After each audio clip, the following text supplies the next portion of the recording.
ஆடவர் ஒருவர் கார் ஓட்டும் போது அவருடன் வந்த பெண் பயணி இருக்கைப்பட்டை அணியாமல் அவரை நோக்கி அமர்ந்திருந்த வீடியோ சமூக வலைதளங்களில் வைரலானதை தொடர்ந்து சாலை போக்குவரத்து துறையான ஜேபிஜே இதுகுறித்து தீவிர விசாரணையை மேற்கொண்டுள்ளது. த்ரெட்ஸ் செயலியில் வைரலாகி வரும் அந்த வீடியோ மற்றும் புகைப்படங்களில் அந்த பெண் காரின் முன்பக்க டேஷ்போர்டில் சாய்ந்து அமர்ந்தவாறு இருப்பதால் நெட்டிசன்களிடையே பெரும் கண்டனங்கள் எழுந்துள்ள நிலையில் இந்த சம்பவம் தொடர்பாக காரை ஓட்டிய ஓட்டுநர் மற்றும் பயணி ஆகிய இருவர் மீதும் கடுமையான நடவடிக்கை எடுக்கப்படும் என்று ஜேபிஜே அமலாக்க பிரிவு மூத்த இயக்குனர் டத்து முகமது கிஃப்லிமா அசான் தெரிவித்துள்ளார். இதுகுறித்த விசாரணை தற்போது தீவிரமாக நடைபெற்று வருவதாகவும் விசாரணை முழுமையாக நிறைவடைந்தவுடன் அவர்களுக்கு சமன் அனுப்பப்படும் என்றும் அவர் குறிப்பிட்டுள்ளார். மேலும் செய்திகளை தெரிந்து கொள்ள கீழே இருக்கும் பெல் பட்டனை அழுத்துங்கள்.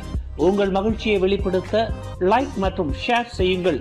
தொடர்ந்து திசைகளோடு இணைந்திருக்க சப்ஸ்கிரைப் செய்யுங்கள்.